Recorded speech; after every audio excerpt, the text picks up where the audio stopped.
From the opinion pages of the Wall Street Journal, this is Potomac Watch. President Biden takes his post-State of the Union tour to Florida on Thursday, where he will talk about Republicans and Medicare and Social Security. We'll tell you why this is really a warning to Ron DeSantis, the Florida governor, if he runs for president. And what did the State of the Union address tell us about President Biden's reelection plans and strategy? Welcome. I'm Paul Gigot, editor of the Wall Street Journal editorial pages, and I'm here with my distinguished colleagues, younger but still distinguished. Kyle Peterson. How are you, Kyle? And Kim Strassel. Hello, Kim. Hello, barely younger, I would just point out. But substantially so, I would say, much to my lament. But good to have you both here.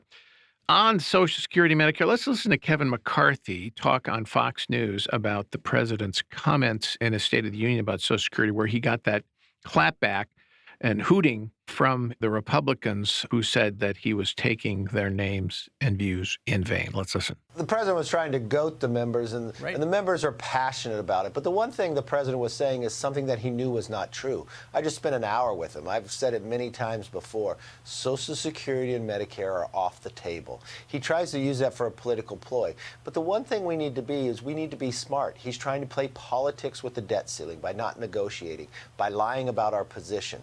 I want to be responsible. I want to be sensible. I want to sit down and work through this problem. Because, look, the Democrats raised the highest debt ceiling ever, and they blew through it in the shortest amount of time, and now they wanted to come right back to it. We need to be smart. Don't take the bait. Strikes me as a pretty smart comment by McCarthy, sounding reasonable on the debt ceiling, saying we want to sit down and solve the problem, and I think calling out the president appropriately for what were caricatures of the Republican position. And I think he captured, Kim, what exactly the president was up to. He was trying to bait the Republicans.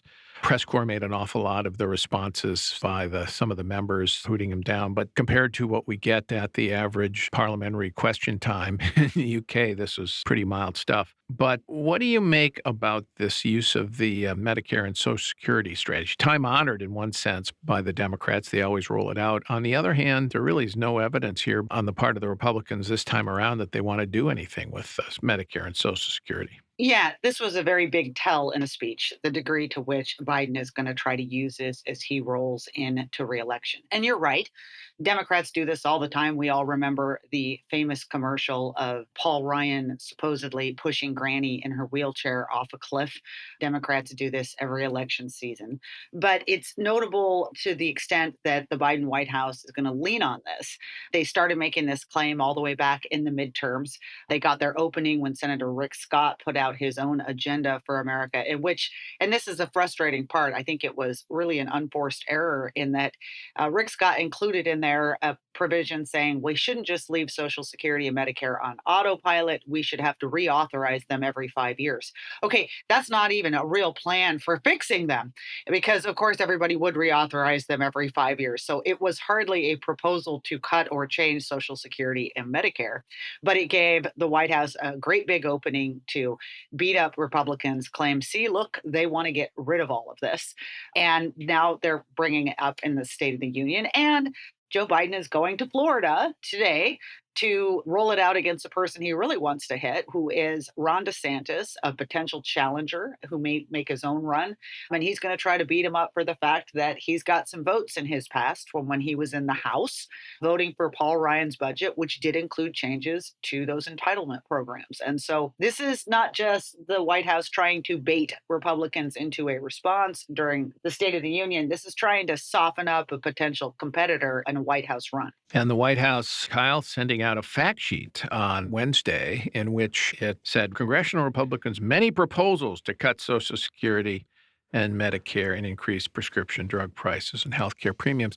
Very unusual for a White House to send out such an overtly political document. I mean, the fact sheets are usually fact sheets on their own proposals, what they're planning.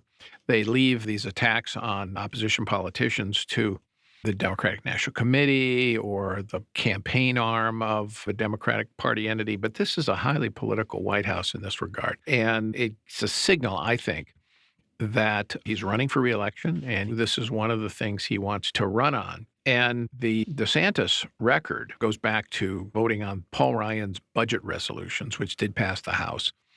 And it included what's called premium support for Medicare, which is not eliminating Medicare. It's not turning into a voucher program. It's making payments to individuals to buy health insurance as part of Medicare. And the idea is that you'd have competitive plans for Medicare, that they would be able to compete, much as the plans do in the drug benefit for seniors, and then that over time would reduce premium increases because you'd have some private sector competition.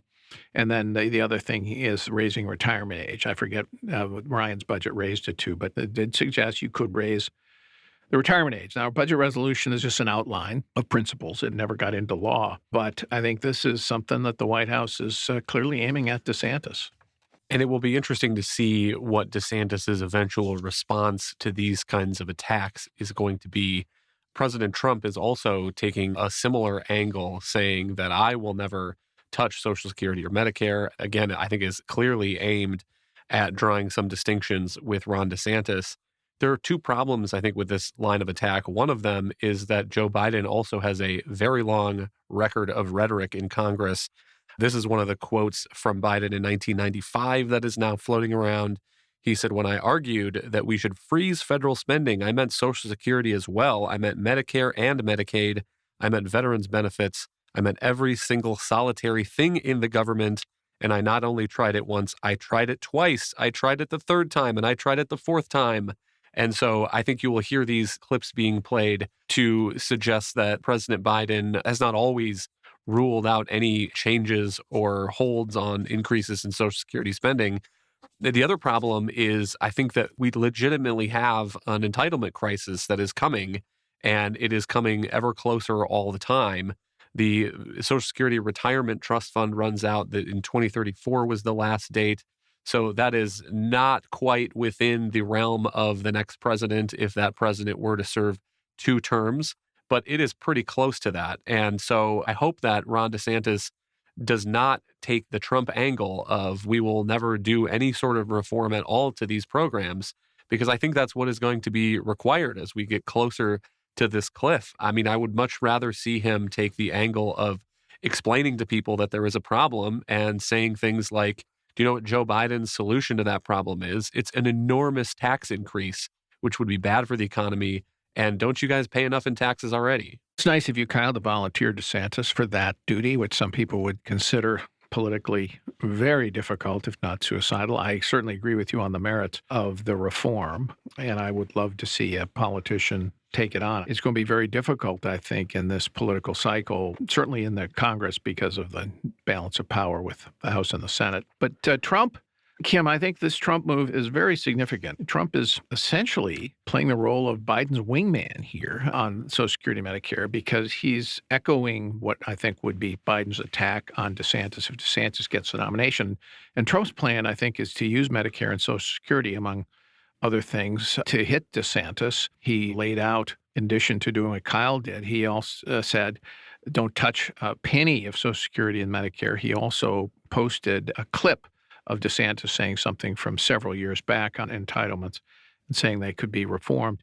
And of course, Nikki Haley has also said, who's now hinting that she will run, she has also said Medicare, Medicaid, and Social Security should be on the table for reforms. But this attack line echoes Biden's.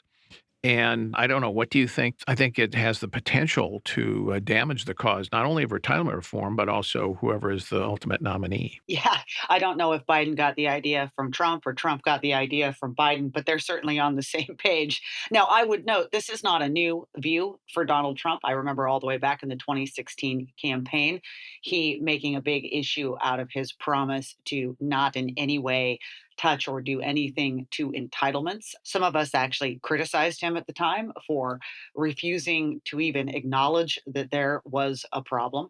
It's extremely clear that he is going to try to use this to beat up on all of his opponents. I think I'm with you that there are some risks of those opponents wrapping their arms entirely around this. But I also think that there is a strong political response that can be made against the Biden and the Trumps of the world. If I was Ron DeSantis, I would say, look, yeah, I did vote for that Ryan budget when I did, as an acknowledgement that we have a problem here. Now is not the time to deal with this. We've got some other major issues we've got to get our arms around. But I was promising to go to Washington and tackle some big things. And by the way, the people who are ignoring this problem are Joe Biden.